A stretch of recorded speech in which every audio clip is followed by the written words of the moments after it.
Olá, sejam bem-vindos ao Falando do Campo, uma iniciativa da Sicredi pioneira para levar semanalmente conteúdos relevantes para você que valoriza a nossa terra.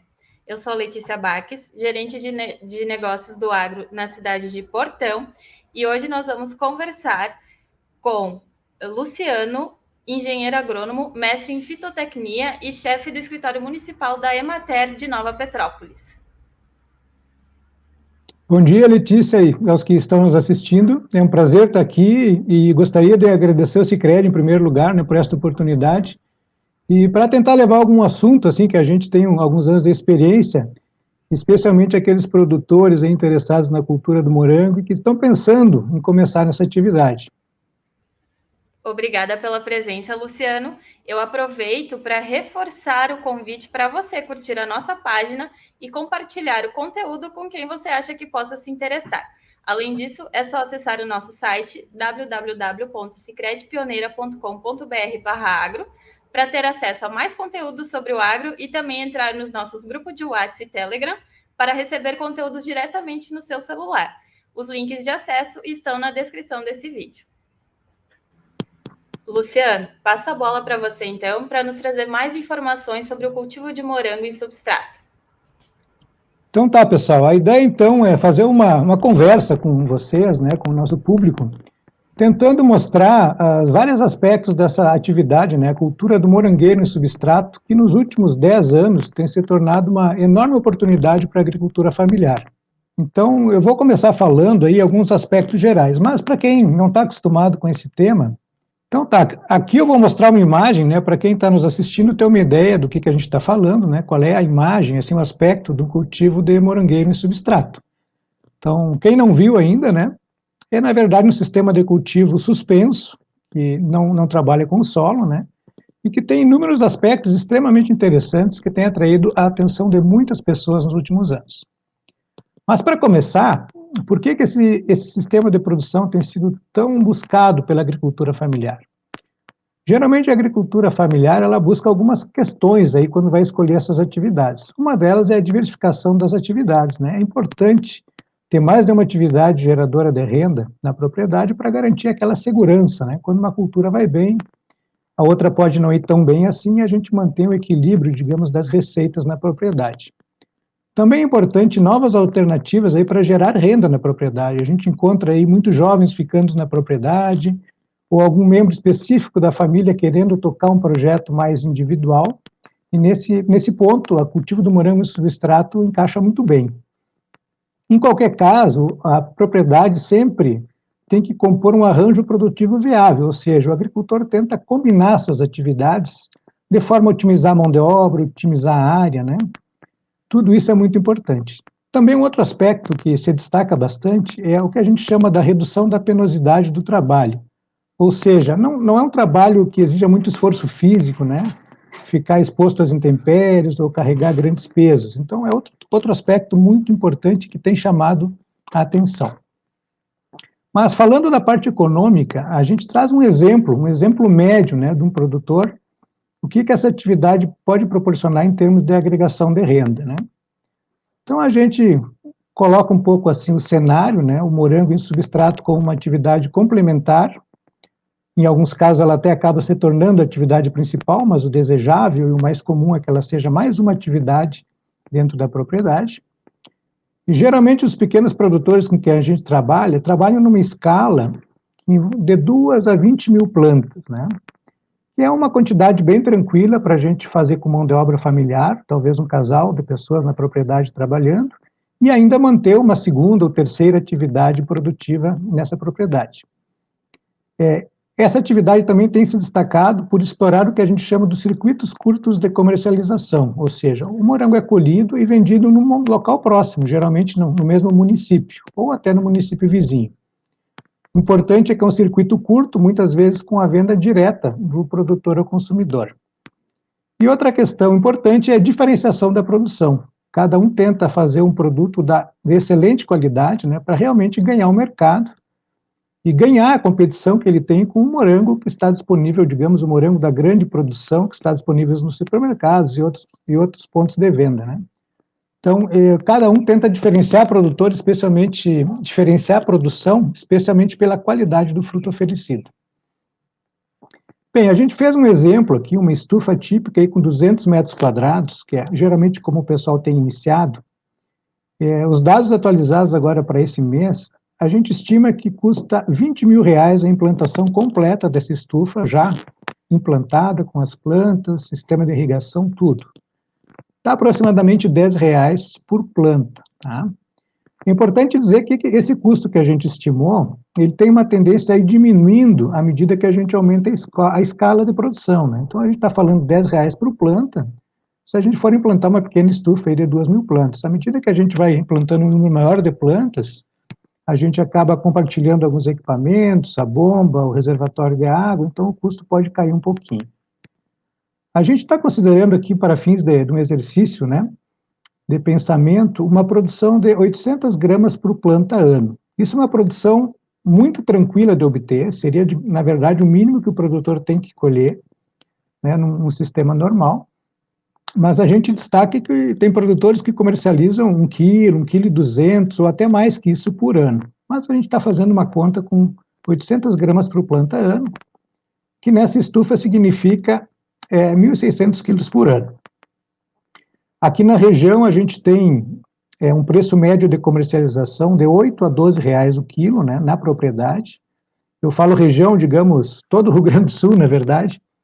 E essa situação de um preço de R$ 8 geralmente é o produtor que está mais distante, que vende para um intermediário sem ter muito custo de transporte, de embalagem, né, que até não é tão comum aqui na Serra Gaúcha. E depois temos, assim, um preço médio de comercialização mais corrente, que é cerca de R$ 12, geralmente na venda direta ou para o mercado, o supermercado da região. O importante é que a pessoa que trabalha, digamos, no sistema básico, né, desse cultivo, ela consegue obter um custo médio de R$ 5 a R$ 7 por quilo. Importante que nesse custo médio, que a gente estimou, né, está considerada a depreciação de toda a estrutura, a depreciação da estufa, das mudas, os insumos. A única coisa que não está considerada nesse custo médio é a mão de obra, e a mão de obra é a mão de obra da família, né? Então, o lucro, que a gente chama, está remunerando, na verdade, a mão de obra do produtor e mais o lucro em si da atividade. Esse lucro, na verdade, é de R$ 3 a R$ 5 o quilo. Como eu falei, para quem vende mais diretamente ao consumidor, a gente acaba tendo um custo de cerca de um lucro estimado de R$ 5 por quilo. Então, é fácil a gente extrapolar, na verdade, essa conta, né, para uma escala maior de produção. Mas a gente falando apenas em uma estufa, 2.000 plantas, a gente está falando de uma receita líquida, né, de um lucro de 4.800 a 8.000 por ano, o que daria, assim, próximo a R$ 500 por mês para uma estufa de 2.000 plantas. Se a gente multiplicar por 10, que seria mais ou menos aquele limite ali que uma família consegue cuidar, seria cerca de R$ 5.000 por mês. Então, é uma remuneração interessante para a agricultura familiar, né? Especialmente nesse contexto de diversificação da produção. Mas, tentando orientar um pouquinho quem está pensando em investir nessa atividade, é sempre importante a gente pensar no mercado, né? O mercado aí considerando, então, o preço de venda e o volume que a gente está pensando em produzir. Então, essa é a primeira pergunta que a gente costuma fazer, né? No mercado que tu vai estourar, na tua cidade, qual é o preço de venda do morango? Então, isso é importante. Se a gente tem um lugar, às vezes lugares pequenos, né, o preço de venda do morango é bem elevado, é 12, 15 reais, né? Então, esse é um aspecto positivo. E outra pergunta é qual o volume que esse mercado é capaz de suportar. Uma pequena cidade, às vezes, eu tenho um excelente preço, mas eu não tenho uma expectativa de grandes volumes. Tá? Bem, outra questão importante é a propriedade, né? Se existe água, energia elétrica, uma área disponível para instalar essa produção, sempre uma coisa indispensável, né? E talvez o aspecto mais importante é o perfil e a vocação do produtor, né? Como a gente vai ver agora na sequência, essa atividade de produção de morangos em substrato, ela envolve uma série de riscos e desafios. E o produtor tem que estar preparado para isso, né? É um produto perecível, bastante sensível a pragas e doenças, e que a gente ainda tem a concorrência, né? Todo mundo está produzindo ou buscando alternativas. Então, a vocação do produtor de estar nesse meio produtivo, onde não tem venda garantida, e todo dia tem que enfrentar situações que a natureza nos oferece, né? A gente tem tido muitos problemas fitossanitários, pragas novas, que exige que o produtor realmente esteja se reinventando a cada dia. Bem, mas como é que surgiu aqui na nossa região, no Brasil mesmo, esse sistema de cultivo do morangueiro em substrato? As principais motivações, né, que deram origem a esse sistema foram problemas na cultura do morangueiro, especialmente problemas de doenças do sistema radicular. São doenças extremamente importantes que acabam inviabilizando o cultivo por vários anos repetidos na mesma área. Isso faz com que muitos produtores desistam da atividade ou desistiram da atividade porque não tinham áreas novas, né, para fazer a rotação de culturas. E mesmo havendo áreas, a rotação de culturas é uma coisa um pouco complicada na cultura do morango, porque a gente tem que levar junto, né, fazer a rotação num sistema de irrigação, dos túneis de cultivo que se usava antigamente, né. Então, o cultivo em substrato veio, na verdade, tentar resolver essa questão dos problemas de doenças radiculares e repetição de cultivos na mesma área. Também, às vezes, a gente tem culturas que estão sofrendo com a salinidade ou desequilíbrio nutricional do solo, justamente por esse cultivo durante muitos anos na mesma área, né? Outra motivação que a gente acabou vendo até depois, que na verdade ficou mais evidente depois de começar a se desenvolver esse sistema de cultivo, foi o conforto, que a gente chama de ergonomia, né? O produtor que no morangueiro tradicional trabalha no chão, sempre numa posição bastante incômoda, né? Trabalha agora nas bancadas, em pé, com conforto e também com maior rendimento de mão de obra. E por último, ali destacando essa possibilidade de a gente fazer o cultivo no mesmo local, indefinidamente, né? Se dá algum problema, a gente pode trocar sacolas de cultivo e começar tudo de novo no mesmo local, sem ter que mudar a estufa de lugar, sem ter que alterar o sistema de irrigação. Então, essas foram as motivações principais aí para o início do sistema. Tá? E um rápido histórico, né? A gente tem um fato interessante na cultura do morangueiro, que lá pela década de 90, surgiu um novo grupo de variedades de morangueiro disponível aqui na região, que são as chamadas variedades de dias neutros. São cultivares de morangueiro que produzem praticamente o ano todo. Né? Isso foi um estímulo importante, especialmente para a região serrana cultivar, né? Porque ela acabava encontrando uma condição bastante favorável de mercado a nível nacional, produzindo morango nos meses de verão. Né? O morangueiro é uma planta de clima, digamos que mais frio, ela não gosta do calor extremo e se beneficia muito de verões amenos. Então, com essas variedades de dia neutro, toda a região serrana acabou investindo e descobrindo essa cultura como uma importante fonte de renda. Mas o cultivo do morangueiro em substrato, ele começou timidamente no final da década de 90, geralmente entre grandes e médios produtores, aí, quase como um teste, né? E ele, naqueles primeiros anos, não evoluiu muito, era considerado uma aventura, com muitas incertezas técnicas, né?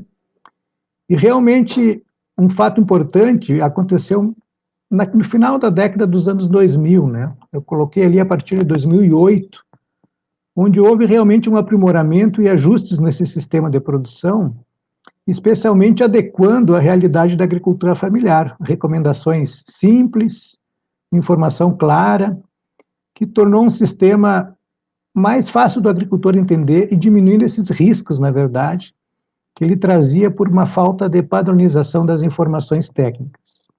A partir daí, então, 2008, 2010, houve uma rápida expansão. Então, a gente teve aí do ano 2000, um pouquinho adiante, uma expansão bem lenta, né? E a partir de 2010 até hoje, uma rápida expansão, especialmente entre os pequenos produtores.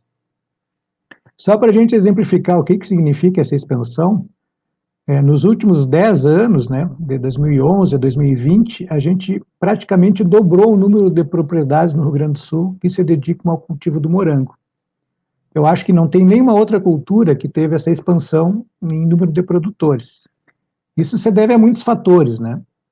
O primeiro deles foi a migração de muitos pequenos produtores de regiões tradicionais, como o Vale do Caí, do sistema que vocês veem na imagem aqui à frente, o sistema de cultivo em túneis, né, túneis baixos, que é o tradicional do morango, para aquele sistema que vocês veem ao fundo do cultivo em substrato. Então, a gente tem aí uma migração do produtor tradicional para os cultivos em substrato. A gente tem muitos produtores tradicionais de morango que já haviam parado com a cultura por não dispor de áreas para fazer a rotação de culturas, que acabaram voltando para essa atividade, né, com essa disponibilidade dessa tecnologia de cultivo em substrato. E, claro, a gente tem os novos produtores, né, que foram, digamos, atraídos por essas condições favoráveis de mercado, de conforto do trabalho, de rendimento da mão de obra. E tudo isso fez, então, com que a gente praticamente dobrasse o número de produtores.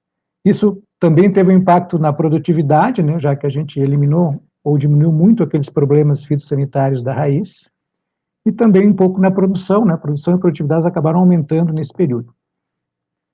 Mas a gente falando na parte técnica, assim, para aquele que está nos assistindo ter uma ideia quais são os investimentos necessários e a forma de trabalho, a gente costuma falar do cultivo de morangueira em substrato em 3 aspectos principais, que seriam a estrutura, que seriam os diferentes tipos de estufas ou abrigos, que a gente chama, o substrato, né, que está substituindo o solo, que é o meio onde as raízes da planta vão se desenvolver, e também toda a questão da nutrição, da adubação, que no caso do cultivo em substrato, a gente acaba tendo que manejar uma nutrição completa, inclusive pensando em micronutrientes que geralmente a gente não precisa pensar, ou pensa pouco, quando está no cultivo em solo.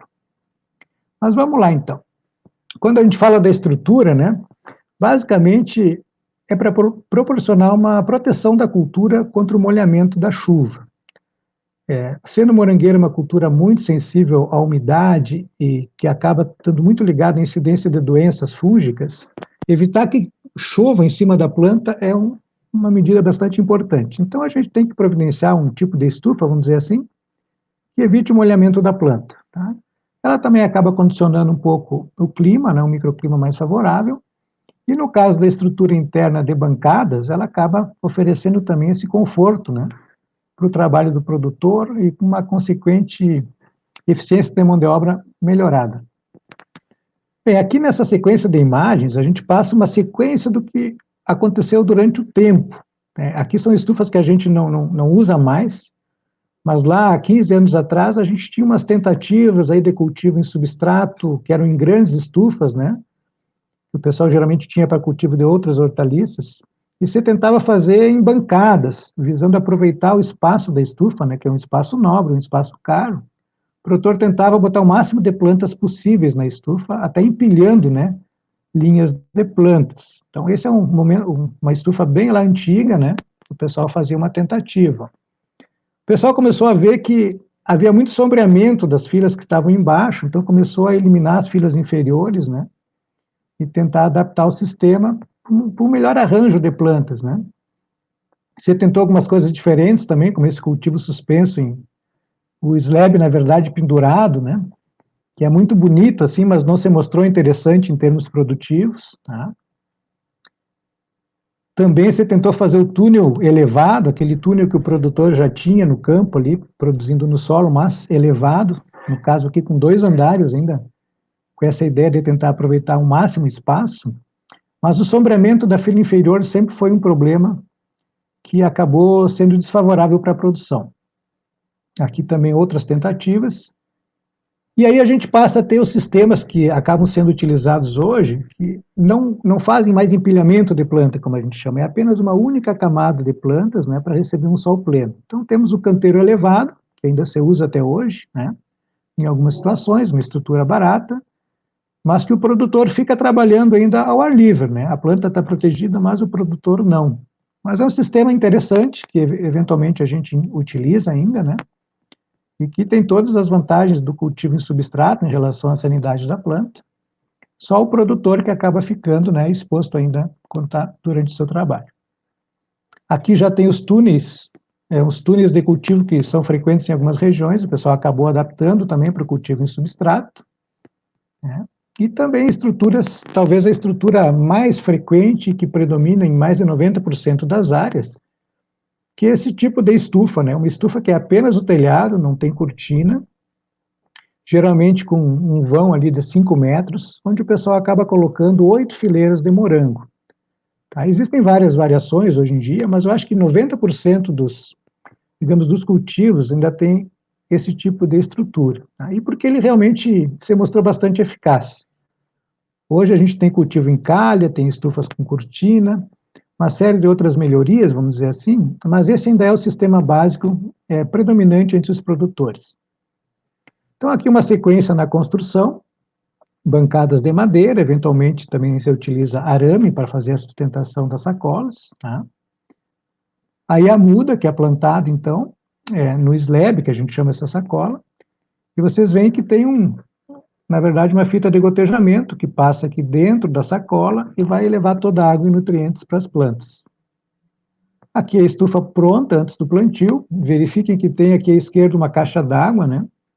Onde geralmente a gente coloca toda a adubação também para fazer a aplicação nas plantas. Na verdade, esse é o aspecto, então, da estrutura já recém-plantada. Então, que é a que predomina, digamos, em todo o estado, vamos dizer assim. Vocês verificam que aqui abaixo da bancada, a gente vê que era uma antiga plantação de morango no solo, que o pessoal abandonou e simplesmente elevou a produção. Tá? Então, mais uma imagem geral do cultivo. Bem, essa é a questão da estrutura, né? Não existe maiores mistérios, é apenas uma proteção para a gente realmente conseguir ter uma boa produção, abrigado das chuvas, com conforto para o trabalhador. Um segundo aspecto de muita importância é o substrato, e isso é uma novidade para o produtor não estava acostumado a trabalhar com substrato, ele sempre trabalhou com solo. E aqui tem alguns conceitos que às vezes causam alguma confusão, algum pensamento um pouco distorcido, né? No caso do cultivo em substrato, a gente quer apenas um meio onde as raízes se desenvolvam, um suporte. A gente, quando trabalha em substrato, quer que esse substrato interfira o mínimo possível na nutrição da planta e em outras questões. A gente não quer um substrato extremamente rico em nutrientes, como a gente poderia pensar num primeiro momento. Pelo contrário, a gente quer um substrato pobre, para que a gente possa fornecer os nutrientes totalmente controlados.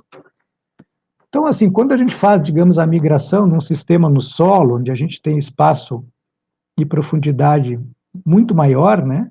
A planta é livre para crescer para todos os lados. Quando a gente vai para um cultivo em substrato, que tem um recipiente, uma sacola, um vaso, o espaço que a planta vai ocupar é extremamente limitado. E aí a gente tem que destacar uma coisa que a gente, olhando a figura, a gente não vê.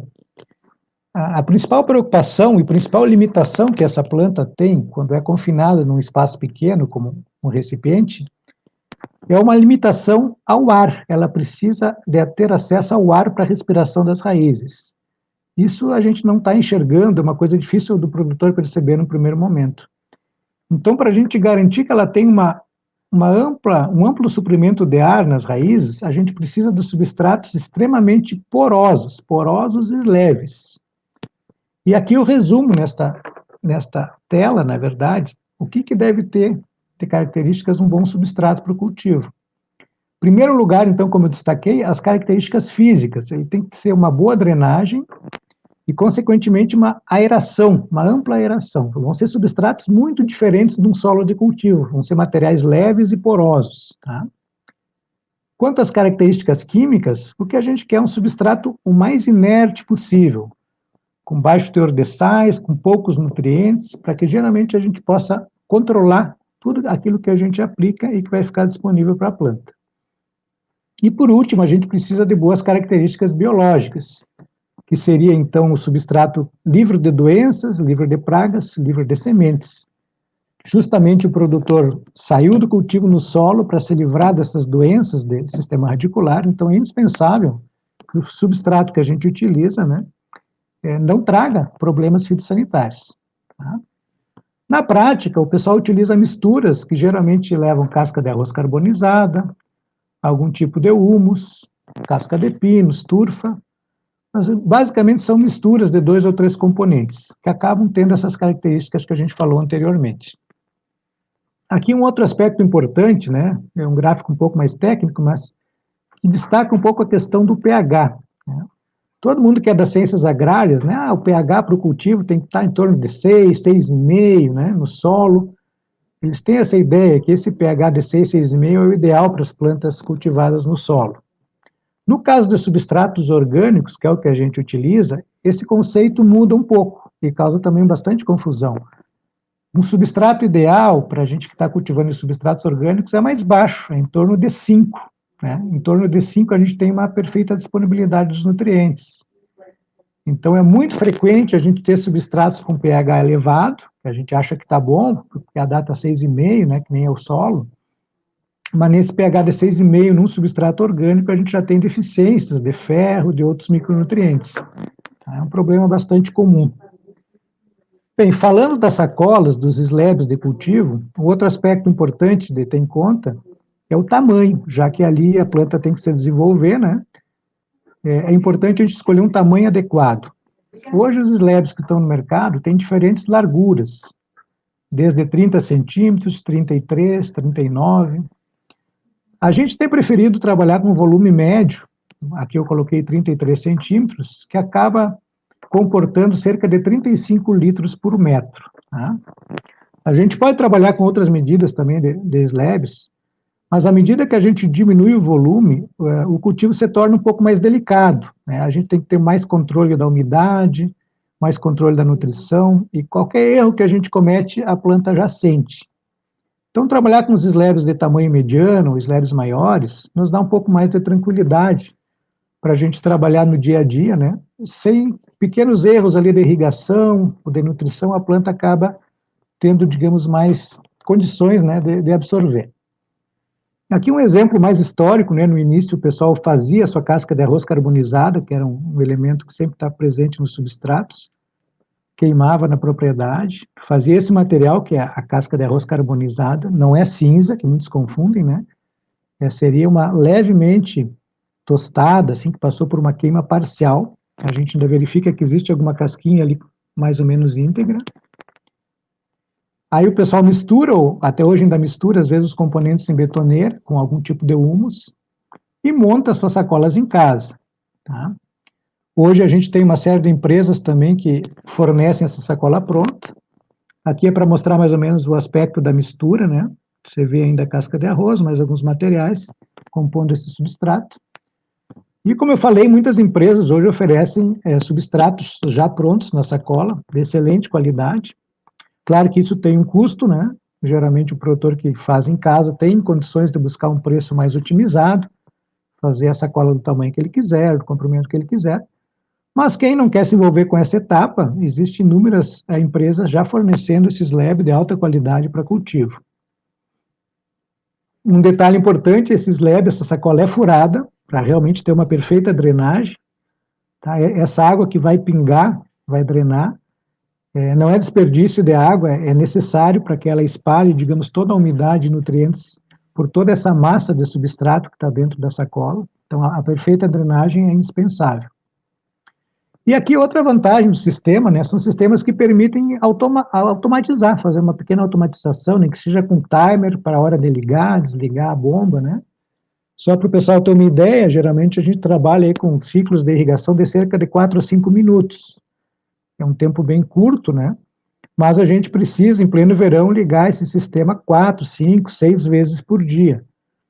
Então, são pequenos pulsos de irrigação, de cerca de 4, 5 minutos, e o timer, na verdade, nos ajuda muito. A gente acaba instalando um equipamento simples, barato, que automatiza essa questão da irrigação. Bem, essa é a questão do substrato, extremamente importante, né? Já que depois de escolhido o substrato, a gente vai ficar um longo tempo com ele, né? Então, é importante não errar na escolha do substrato, sempre um substrato poroso, né, com garantia de sanidade e uma boa drenagem.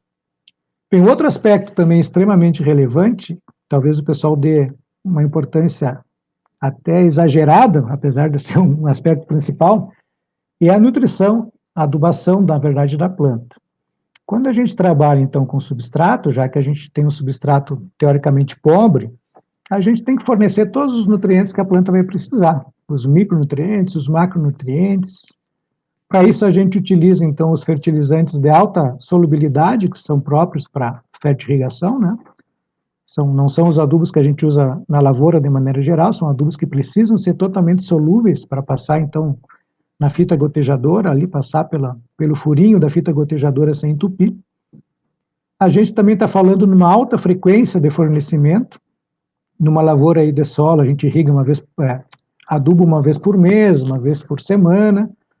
No caso do cultivo em substrato, a gente pode, se for o caso, fertilizar uma vez por dia, ou até mais. Tá?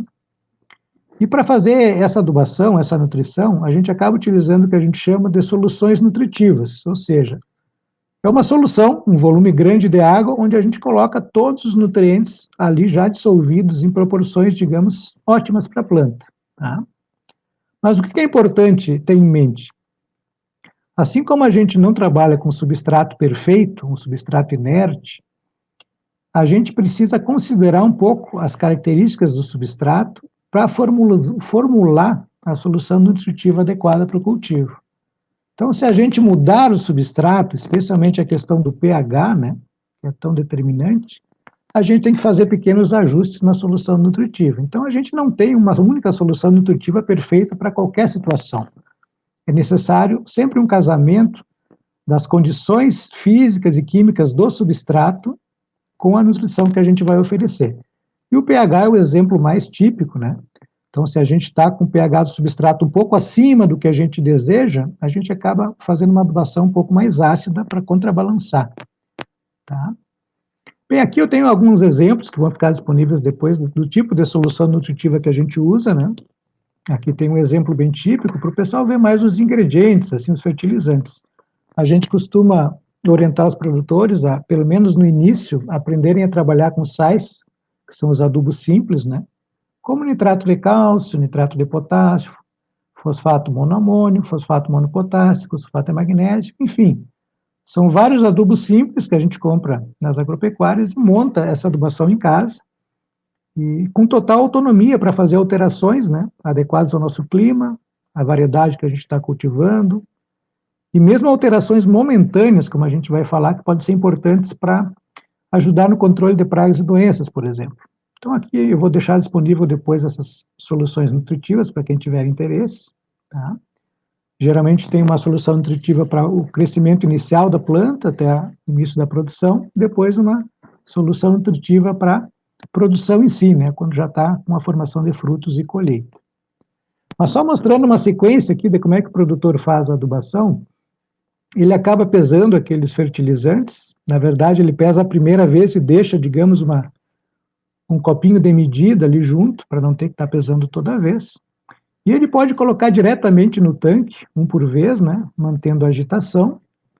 Alguns fazem a pré-diluição de cada adubo num balde antes, mas na prática dá para colocar direto no tanque com agitação. E apesar de parecer complicado, é um sistema rápido e prático de executar no dia a dia, né? É só jogar uma sequência de adubos no tanque, agitar bem e aplicar. Tá? Bem, mas para manejar essa adubação, a gente tem que ter critérios, né? E o principal critério, e que é o nosso grande aliado para a gente saber se a gente está sempre adubando, digamos, de acordo com a necessidade da planta, é o monitoramento do que a gente chama condutividade elétrica, né? De certa maneira, é uma medida indireta da quantidade de adubos presentes ali no meio radicular da planta. Depois eu vou mostrar uma foto de como a gente faz essa medida, o aparelho que a gente usa para isso. Então, a gente maneja essa quantidade de sais, que a gente mede pela condutividade elétrica, num valor que a gente chama de 1 a 1,5 aproximadamente, né? Milisiemens por centímetro é a unidade que o aparelho mede. E a gente também pode fazer um monitoramento de pH. Esse monitoramento de pH não precisa ser muito frequente, geralmente a gente faz esse monitoramento lá no início do cultivo, quando está montando ainda os substratos, para a gente escolher a melhor solução nutritiva, fazer as adequações ali dos fertilizantes. E depois a gente monitora o pH lá a cada 5, 6 meses, só para ter uma ideia da variação dele no longo prazo. Mas é importante dizer que o manejo da nutrição acaba tendo uma influência importante sobre a qualidade dos frutos, sobre o seu sabor, e também sobre a incidência de pragas e doenças. E por isso que é importante a gente ter condições de fazer alterações, em algumas épocas, né, dessa nutrição, para conseguir os melhores resultados, tanto em qualidade dos frutos, como no controle de pragas e doenças. Tá? Então, aqui estão os aparelhos simples, que geralmente o produtor compra aí pela internet. Aqui um aparelho que mede a condutividade elétrica, e aqui um que mede pH. Nem todos têm o de pH, mas o de condutividade elétrica é praticamente indispensável. E aqui o produtor fazendo a medida. A gente, na verdade, mede a condutividade elétrica na água que drena através das sacolas. Então, o pessoal aplica o adubo, coleta os primeiros pingos ali que passaram através da sacola e faz a leitura, na verdade, da quantidade de sais, ou seja, a quantidade de fertilizantes que estão presentes ali. E conforme o resultado, ele sabe se ele tem que colocar mais adubo no dia seguinte ou se pode colocar água pura. Então, a possibilidade de monitorar a quantidade de adubos ali presentes no sistema radicular faz toda a diferença. A gente consegue, na verdade, controlar a nutrição. Se a gente quer parar, diminuir a quantidade de nutrientes, a gente acaba colocando água pura, né, nas próximas irrigações, e se a gente quer aumentar, a gente coloca água com uma solução nutritiva, vamos dizer assim, né? Bem, aqui só mostrar dois erros muito comuns, né, que a gente via muito no início, quando o pessoal não tinha o monitoramento da condutividade elétrica. Esta folha mais velha, queimada, com as bordas queimadas, é excesso de sais, é uma intoxicação da planta pelo excesso de fertilizantes. Isso acontecia com mais frequência, especialmente quando o pessoal não tinha bem definida essa prática de monitoramento da solução nutritiva e da condutividade elétrica no drenado. Hoje o produtor, quando vê isso aqui, já sabe que exagerou na adubação, já controla melhor a condutividade e acaba não tendo mais nenhum problema, né?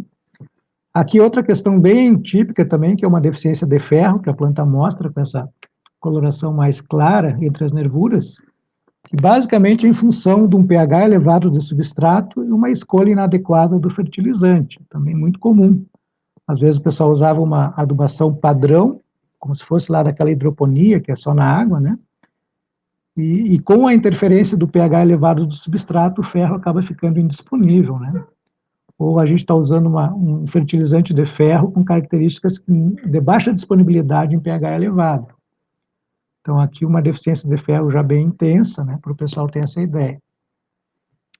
Bem, mas pensando já em finalizar, o que a gente quer destacar é que o sucesso dessa atividade depende principalmente da vocação do produtor e da sua atitude ali frente aos riscos e desafios.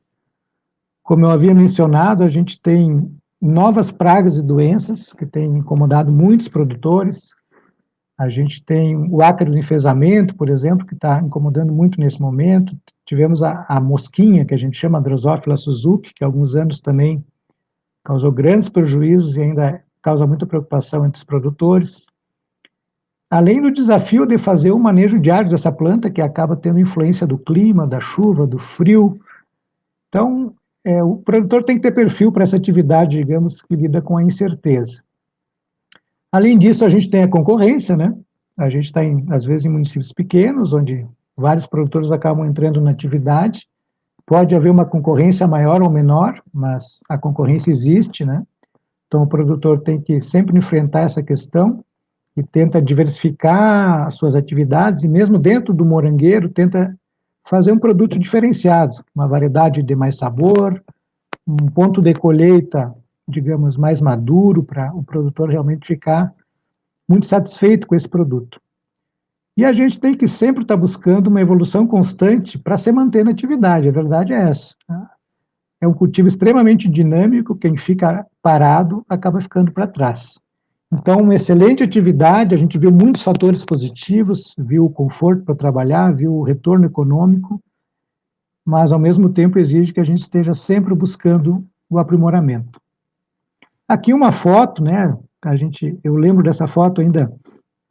Por que ela está aqui? Porque aqui é de um produtor que assumiu um desafio extra, né? Que é o desafio, na verdade, de produzir sem agrotóxicos. Então, para quem realmente quiser se aventurar num desafio grande, né? Trabalhar na produção de morangueiro, seja em substrato ou em solo, mas vamos falar aqui em substrato, sem o uso de agrotóxicos, é realmente um desafio ainda maior, mas que é valorizado, né? Quem não quer consumir um moranguinho de alta qualidade, livre de resíduos, né? Bem, aqui eu deixo, então, o meu muito obrigado e coloco aqui uma referência também para quem quiser mais informações. Boa parte do que eu falei aqui está descrito, né, num texto que está na internet, de um evento, Seminário de Pequenas Frutas. Vocês encontram lá umas 10 páginas escritas, né, detalhadamente, encontram as soluções nutritivas, uma explicação dos procedimentos gerais ali, desde a montagem da estufa até o manejo. E deixo o meu muito obrigado, então, pela oportunidade, né? Se tiverem dúvidas, podem entrar em contato e agradeço a atenção de todos.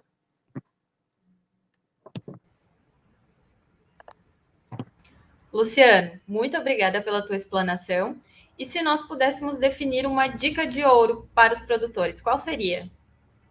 Olha, eu diria, pela experiência de centenas de produtores que a gente atendeu nesses anos, é o planejamento, é a busca do conhecimento, mas especialmente o planejamento com antecedência, para poder construir a sua estufa, a sua estrutura com calma, seguir os princípios técnicos de dimensionamento do sistema de irrigação, escolher um bom substrato, uma boa muda, e não fazer as coisas atropeladas, né? E conhecer outros produtores, visitar quem já está produzindo, é sempre uma escola, né? A gente não precisa repetir os mesmos erros que os primeiros fizeram, né?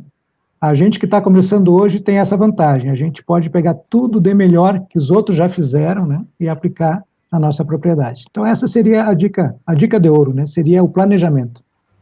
Certo, mais uma vez, muito obrigada, Luciano, e a todos vocês que estão nos assistindo.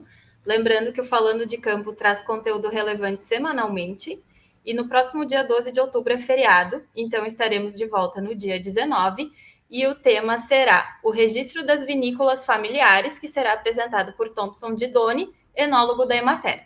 Lembrem-se também que os links de acesso aos grupos de WhatsApp e Telegram estão na descrição desse vídeo. Um abraço a todos e até a próxima.